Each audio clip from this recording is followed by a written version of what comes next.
जंग जीतने के लिए दुश्मन की ताकत और उसकी हर गतिविधि की जानकारी होना जरूरी है। दुश्मन की ताकत को नजरअंदाज करने और वास्तविक स्थिति को जानकर हताश होने या डरने से हमारी जंग कमजोर हो जाती है। Be positive, be aware, be happy, be care, safe and healthy.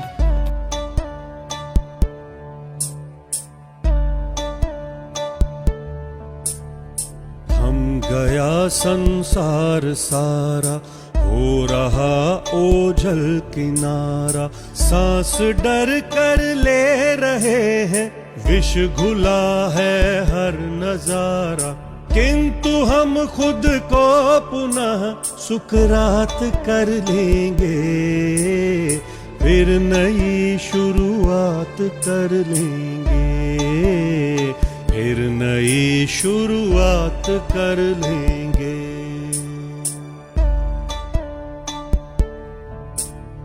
मानते हैं आदमी से भूल भारी हो रही थी, एक अंधी दौड़ की सब पर खुमारी हो रही थी, इस हवस का अंत होगा, होड़ का अवसान होगा, फिर नई दुनिया बसेगी, फिर सृजन का गान होगा, खेत वन सबका सही अनुपात कर लेंगे, फिर नई शुरुआत कर लेंगे। देश में जिस रफ्तार से कोरोना की लहर सुनामी बनी हुई है, उसमें सरकारी आंकड़े भले ही राहत देने वाले हो, लेकिन असली तस्वीर तो कुछ और ही बयां कर रही है। मीडिया द्वारा भय अथवा आतंक फैलाने के उद्देश्य से ऐसी खबरें नहीं दी जा रही, बल्कि जनता को वास्तविक स्थिति से अवगत कराकर सचेत रहने के लिए है। सरकार तो संकट में भी अवसर देख रही कि कैसे उसकी तारीफ हो, किस तरह वास्तविकता से हटकर आंकड़ों को छिपाकर सरकार अपनी वाहवाही कराए। इसी वास्तविकता को मीडिया जनता तक पहुंचाने का काम कर रहा है, ताकि लोगों में सरकारी आंकड़ों से भ्रम न हो और लापरवाही या असावधानी न कर बैठे। खबरें तो वास्तव में दिल दहलाने वाली ही आ रही, लेकिन हम सभी को अपना मनोबल ऊंचा रखकर वास्तविकता से भी परिचित रहना आवश्यक है। कोरोना से मृतकों की संख्या रोजाना स्वास्थ्य मंत्रालय जारी करता है, लेकिन वास्तविक में मृतकों का आंकड़ा सरकारी आंकड़ों से बहुत ज्यादा है। विशेषज्ञों का कहना है कि यह संख्या विचलित करती है, फिर भी वायरस के फैलाव की सही स्थिति नहीं दिखाई जाती है। कोरोना से मृतकों की संख्या रोजाना स्वास्थ्य मंत्रालय जारी करता है, लेकिन वास्तविक में मृतकों का आंकड़ा सरकारी आंकड़ों से बहुत ज्यादा है। मृतकों का डेटा छुपाने के लिए केंद्र का राज्य सरकार पर दबाव होता है। एक तरफ वैज्ञानिक चिंतित है कि भारत में कोरोना के नए स्वरूप कितने घातक हो सकते हैं, कैसे वैक्सीन का ज्यादा प्रतिरोध कर सकते हैं। शमशान घाट में काम करने वालों का कहना है कि उन्होंने पहले कभी ऐसा मौतों का अंतहीन सिलसिला नहीं देखा है। उन्होंने बताया कि वे मृतकों के परिजनों को जो मृतक का सर्टिफिकेट देते हैं, उसमें मृत्यु का कारण नहीं लिखते हैं। ऐसा करने के निर्देश उन्हें अधिकारियों ने दिए हैं। महाराष्ट्र में कल का दिन काफी राहत भरा, राज्य में कोरोना के नए मामलों में बड़ी गिरावट आई है। साथ ही राजधानी मुंबई में भी संक्रमितों की संख्या काफी कम हो गई है। माना जा रहा है कि उद्धव सरकार द्वारा 1 मई तक लागू किए गए ब्रेक द चेन का असर दिखाई देने लगा है। राज्य में पिछले 24 घंटों में कोरोना के सिर्फ 48,700 नए मामले सामने आए हैं, जबकि पिछले कई दिनों से यह संख्या रोजाना 60,000 से ज्यादा जा रही थी। कोरोना वायरस के मामलों को रोकने के लिए उद्धव सरकार लंबे समय से लगी हुई थी। इसके तहत सरकार ने राज्य में नाइट कर्फ्यू, मिनी लॉकडाउन और फिर पूर्ण लॉकडाउन वाले ब्रेक द चेन जैसी पाबंदियों को लागू किया। कोरोना मामलों में कमी आने की पीछे एक वजह उद्धव सरकार की पाबंदियों को लागू करने वाली यह रणनीति ही है। कोरोना वायरस की दूसरी लहर के कारण देश भर में बढ़ते संक्रमण के मामलों के बीच सरकार ने कहा कि अब ऐसा समय आ गया है कि लोगों को घर के भीतर भी मास्क पहनकर रहना चाहिए और मेहमानों को अपने घरों में आमंत्रित नहीं करना चाहिए। सरकार ने कहा कि अगर कोई व्यक्ति सामाजिक दूरी के नियम का पालन नहीं करे तो वह 30 दिन में 406 लोगों को संक्रमित कर सकता है। अगर संक्रमित व्यक्ति की गतिविधि 50% तक थम जाए तो इस अवधि में केवल 15 लोग संक्रमित होंगे। वहीं गतिविधि 75% तक घटने पर एक व्यक्ति 30 दिनों में 2.5 लोगों को संक्रमित कर सकता है। टीकाकरण और कोविड-19 से बचाव के लिए उपयुक्त व्यवहार अपनाने पर जोर देते हुए सरकार ने सलाह दी है कि यह ऐसा समय है कि लोगों को घर के भीतर भी मास्क पहनना चाहिए। लोग कोरोना कोरोना चिल्लाते रहे, केस बढ़ते चले गए और अस्पतालों में बेड्स की संख्या लगातार कम होती गई। इसके बावजूद चुनावी रैलियों का रंग फीका नहीं पड़ा। तमाम नेता, यहां तक कि खुद प्रधानमंत्री नरेंद्र मोदी रैली में उमड़ती भीड़ को देखकर समर्थकों की तारीफ करते नहीं थक रहे थे। खुद गृहमंत्री ने कहा कि चुनाव से कोरोना को जोड़ना ठीक नहीं। लेकिन अब मद्रास हाईकोर्ट ने कहा है कि सेकंड वेव के लिए चुनाव आयोग जिम्मेदार है और शायद अफसरों पर मर्डर केस चलाना चाहिए। आखिर कोर्ट को इतनी तल्ख टिप्पणी करने की जरूरत पड़ी। हाईकोर्ट के मुख्य न्यायाधीश ने चुनाव आयोग से कहा, लोगों का स्वास्थ्य सबसे अहम है और यह चिंताजनक है कि संवैधानिक अधिकारियों को ऐसी बातें याद दिलानी पड़ती है। जब कोई शख्स जीवित रहेगा तभी वह अपने लोकतांत्रिक अधिकारों का लाभ उठा सकेगा। मुख्य न्यायाधीश ने कहा कि स्थिति अब अस्तित्व और सुरक्षा की है, इसके बाद सब कुछ आता है। सुनवाई के दौरान राज्य के स्वास्थ्य सचिव के परामर्श के बाद हाईकोर्ट ने चुनाव आयोग को निर्देश दिया कि मतगणना के दिन कोविड प्रोटोकॉल लागू करने की योजना को 30 अप्रैल के दिन अदालत के समक्ष पेश किया जाए। मुख्य न्यायाधीश ने आयोग से पूछा, क्या आप किसी अन्य ग्रह पर थे जब चुनावी रैलियां आयोजित की गई थी? अदालत की इस टिप्पणी के बाद राजनीतिक दल भी कटघरे में आ गए हैं, क्योंकि सभी ने चुनाव रैली, रोड शो और सभाएं करके ज्यादा से ज्यादा भीड़ एकत्र किया। पिछले साल कोरोना के चलते कई ट्रेनों की आवाजाही फरवरी-मार्च में ही शुरू हुई थी। अब इनमें से कई ट्रेनों के अलावा करीब 40 ट्रेनों को रद्द करने का निर्णय रेलवे ने लिया है। इसके पीछे रेलवे की मंशा है कि लोग अधिक से अधिक समय अपने घरों में रहें और सार्वजनिक जगह ना घूमें। जज्बे को सैल्यूट। एक एक सांस के लिए तड़प रहे मरीजों को शहर का एक युवा अपने साथियों के साथ प्राणवायु मुहैया करा रहा है। न सिर्फ फैक्ट्री की कीमत पर ऑक्सीजन सिलेंडर रिफिलिंग में मदद कर रहा है, बल्कि जरूरत पड़ने पर खुद ऑक्सीजन सिलेंडर घर भी पहुंचा रहा है। पिछले 4 दिन में 280 ऑक्सीजन सिलेंडर रिफिलिंग कराकर परिवारों को नई जिंदगी दी है। सुबह 7 बजे हो या फिर रात में 3, हर समय ये युवा सिलेंडर की व्यवस्था कराने को मुस्तैद हैं। कानपुर में रामादेवी के रहने वाले सौरभ तिवारी पेशे से मेडिकल रिप्रेजेंटेटिव हैं। पिता संतोष कुमार तिवारी की आलू आड़त है। सौरभ को बचपन से ही समाज सेवा का शौक है, तभी नौकरी के साथ पिछले कई वर्षों से अक्षर नाम से एक एनजीओ चलाते हैं, जो स्लम एरिया में बच्चों को पढ़ाता है। कोरोना काल में उन्होंने इस कार्य को पूरी तरह बंद कर दिया है। पिछले वर्ष उन्होंने मोतियाबिंद ऑपरेशन का कैंप लगाकर मदद दी। सौरभ ने बताया कि जब ऑक्सीजन की किल्लत शुरू हुई तो उन्होंने अपने सभी साथियों से मदद मांगी और खुद एक एक एजेंसी जाकर पता लगाया। तभी हरप्रताप सिंह और बब्बर गैस एजेंसी में कार्यरत शादाब का साथ मिला। रिफिलिंग में शादाब ने की पूरी मदद। सौरभ ने कहा कि रिफिलिंग करने में शादाब ने पूरी मदद की। किसी भी जरूरतमंद के साथ सिलेंडर लेकर पहुंचा तो शादाब ने तुरंत फैक्ट्री की कीमत पर रिफिलिंग कर उसकी जान बचाने में मदद की। शादाब सुबह से रात तक इस कार्य में लगे हैं। बिहार वासियों के लिए राहत की खबर है। राज्य में पिछले 4 दिनों की तुलना में पहली बार कोरोना के मरीजों की संख्या घटी है।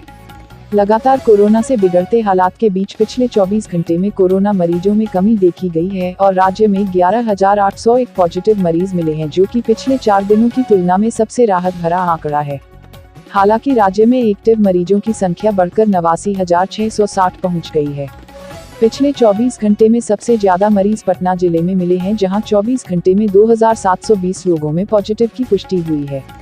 उत्तर प्रदेश में बेलगाम होती कोरोना की रफ्तार के बीच सीएम योगी आदित्यनाथ खुद कोरोना संक्रमित होने के बावजूद व्यवस्थाओं को दुरुस्त बनाने में लगे हुए हैं। वह लगातार अफसरों के साथ मीटिंग कर उन्हें महामारी के समय में किसी भी तरह की कमी नहीं होने देने की हिदायत दे रहे हैं। लेकिन अधिकारी सीएम को गलत इन्फॉर्मेशन देकर उन्हें भ्रमित करने का काम कर रहे हैं। यही वजह है कि जहां प्रदेश में ऑक्सीजन की किल्लत नहीं होने की बात कही जा रही है, वहीं ऑक्सीजन प्लांट के बाहर लगी लोगों की लाइन उनके दावों की पोल खोल रही है। आलम यह है कि ऑक्सीजन की कमी का हवाला देते हुए प्राइवेट अस्पतालों में मरीजों को एडमिट नहीं किया जा रहा है। मरीजों को लेकर पहुंच रहे तीमारदारों को घर में ही ऑक्सीजन सिलेंडर की व्यवस्था कर पेशेंट को लगाने को कह रहे हैं। इतना ही नहीं, यदि अस्पताल पेशेंट को एडमिट करते हैं तो गैस सिलेंडर की व्यवस्था करने की जिम्मेदारी तीमारदार के ऊपर डाल देते हैं, जिसके बाद तीमारदार पहले खाली सिलेंडर का इंतजाम करता है और उसके बाद फिर भरवाने के लिए घंटों प्लांट पर लाइन लगाता है।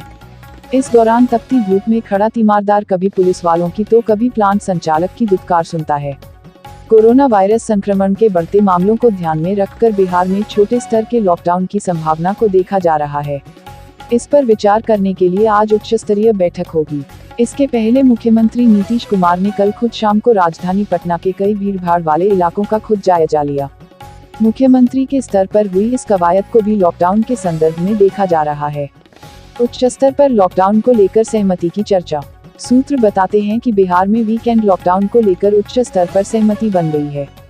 पश्चिम बंगाल में सोमवार को कोरोना वायरस से एक ही दिन में सर्वाधिक 68 मरीजों की मौत होने के साथ ही राज्य में इस घातक वायरस से जान गंवाने वालों की संख्या बढ़कर 11,009 तक पहुंच गई।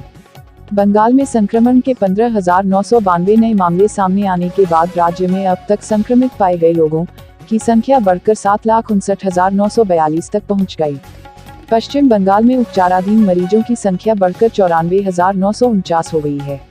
उत्तर प्रदेश के रायबरेली में कोरोना संक्रमण के बढ़ते मरीजों की संख्या के बीच एक राहत भरी खबर। कांग्रेस पार्टी की राष्ट्रीय अध्यक्ष सोनिया गांधी के ड्रीम प्रोजेक्ट में शामिल रायबरेली एम्स कल से शुरू हो गया। इसमें 50 बेड L3 अस्पताल में कोरोना के गंभीर मरीजों का इलाज किया जाएगा। 50 बेड वाले इस एम्स अस्पताल में 12 बेड के ICU और वेंटिलेटर की व्यवस्था है। इसके साथ ही 8 HDU बेड यूनिट है। 8 बेड के HDU यूनिट में बाई पाइप से मरीजों को ऑक्सीजन सपोर्ट दिया जाएगा। इसके साथ ही एम्स प्रशासन 18 बेड के वार्ड का भी निर्माण करवा रहा है। चिकित्सा विशेषज्ञों का मानना है कि कोरोना की दूसरी लहर में ये साबित हो गया है कि यह हवा से फैलने वाली बीमारी है। ऐसे में सामान्य मास्क या कपड़े के मास्क हमारा बचाव नहीं कर सकते। संक्रमण का पूरा प्रभाव रोकने के लिए 3 लेयर वाले नीले रंग के सर्जिकल मास्क को अंदर लगाएं। इसके ऊपर कॉटन के मास्क से नाक, मुंह व ठुड्डी को ढक लें। कपड़े वाले मास्क को धोकर दोबारा इस्तेमाल कर सकते हैं, लेकिन सर्जिकल मास्क को डिस्पोज कर दें। इस तरह के डबल मास्क बेहतर सुरक्षा प्रदान करते हैं। डॉक्टर N95FF2 का प्रयोग करें या डबल मास्क लगाएं। N95FF2 को न तो धूप में डालें और न ही धोएं। यदि लगातार 12 घंटे तक काम कर रहे हैं तो 6 घंटे के बाद मास्क बदल लें। फ्रंटलाइन वर्कर, डॉक्टर, सफाईकर्मी या घर से बाहर निकलने वाले लोग भी डबल मास्क का ही प्रयोग करें। ऐसे नेताओं के बारे में क्या कहा जा सकता है जिनको जनता की जान बचाने से ज्यादा अपनी फोटो खिंचवाकर प्रचार की चिंता है। गुजरात से एक टैंकर 30 टन ऑक्सीजन लेके इंदौर पहुंचा। ड्राइवर कुशवाहा ने बताया कि पूरे रास्ते सिर्फ एक बार भी ना रुका, खाना खाने भी नहीं, क्योंकि उसे इंदौर के अस्पतालों में इस ऑक्सीजन को पहुंचाने की वैल्यू पता थी। लेकिन इस टैंकर को नेताओं ने रोक लिया। पहले गुब्बारों से सजाया, फिर फोटो खिंचवाई ताकि बाद में पोस्ट बना सके और फिर पूजा करवाई, जिसमें 3 घंटे बर्बाद। पहले चंदन नगर में स्थानीय अध्यक्ष गौरव रणदीप ने को 2 अलग जहां मंत्री तुलसी सिलावट के आने तक रोक के रखा गया। उनकी फोटो खींचने के बाद टैंकर रवाना हुआ। फिर ऑक्सीजन टैंकर को प्लांट पर सांसद शंकर लालवानी, विधायक आकाश विजयवर्गीय, रमेश मंडोला ने रिसीव किया। फिर सजाया गया। एक पंडित को बुलवा के पूजा की, उसके बाद ऑक्सीजन निकलने दी गई। ड्राइवर का कहना था कि हम सारे रास्ते बिना रुके गाड़ी भगा के लाए, क्योंकि हमें हालात पता है और यहाँ जनता के चुने लोगों ने 3 घंटे यूं ही सिर्फ अपनी फोटो खिंचवाने में बर्बाद कर दिए। इनकी जांच करके इन पर कार्यवाही होनी चाहिए। ऑक्सीजन की कमी से होने वाली मौतों का इन पर हत्या का मुकदमा होना चाहिए। या कानून से ऊपर हैं ये सब, इसे कहते हैं घटिया राजनीति। उत्तर प्रदेश के सहारनपुर ऑक्सीजन सप्लाई में लापरवाही बरतने और फोन स्विच ऑफ रखने पर सहारनपुर मेडिकल कॉलेज के प्रिंसिपल डॉक्टर दिनेश सिंह मरतोलिया को सस्पेंड कर दिया गया है। मेडिकल कॉलेज मेरठ के नेफ्रोलॉजी विभाग के अध्यक्ष डॉक्टर अरविंद त्रिवेदी को सहारनपुर मेडिकल कॉलेज का नया प्रिंसिपल नियुक्त किया गया है। वह पहले भी सहारनपुर मेडिकल कॉलेज के प्रधानाचार्य रह चुके हैं। उन्हें तुरंत चार्ज लेकर हालातों में सुधार करने के निर्देश दिए गए हैं।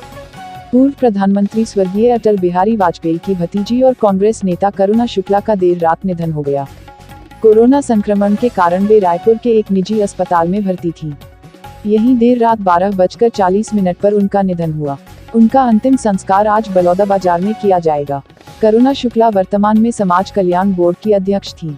इससे पहले वह जांजगीर लोकसभा क्षेत्र से सांसद भी थी। वह भाजपा की राष्ट्रीय उपाध्यक्ष सहित तमाम बड़े पदों पर रहीं। उत्तर प्रदेश में पिछले 24 घंटों के दौरान कोरोना 33,574 नए केस सामने आए हैं। वहीं इस दौरान प्रदेश के विभिन्न जिलों के अस्पतालों से 26,719 मरीजों को छुट्टी दी गई है। इसके बाद मुख्यमंत्री योगी आदित्यनाथ ने कहा है कि प्रदेश में पिछले 3 दिनों में कोरोना संक्रमण के मामलों में कमी आई है। उन्होंने कहा कि कोरोना संक्रमण के नए मामलों में गिरावट देखी गई है। इसके अलावा सीएम योगी ने कहा कि कोरोना मरीजों के लिए प्रदेश में न तो ऑक्सीजन की कोई कमी और न ही दवाओं की।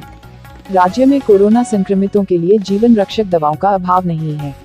इस बीच राजधानी लखनऊ में कोरोना मरीजों के लिए जरूरी ऑक्सीजन की किल्लत दूर होने की भी खबर आई। बोकारो से ऑक्सीजन एक्सप्रेस ट्रेन की दूसरी खेप भी लखनऊ पहुंच गई। इस ट्रेन में ऑक्सीजन के 4 टैंकर आए हैं। जिसके बाद राजधानी लखनऊ के अस्पतालों में ऑक्सीजन की किल्लत दूर होने की उम्मीद है।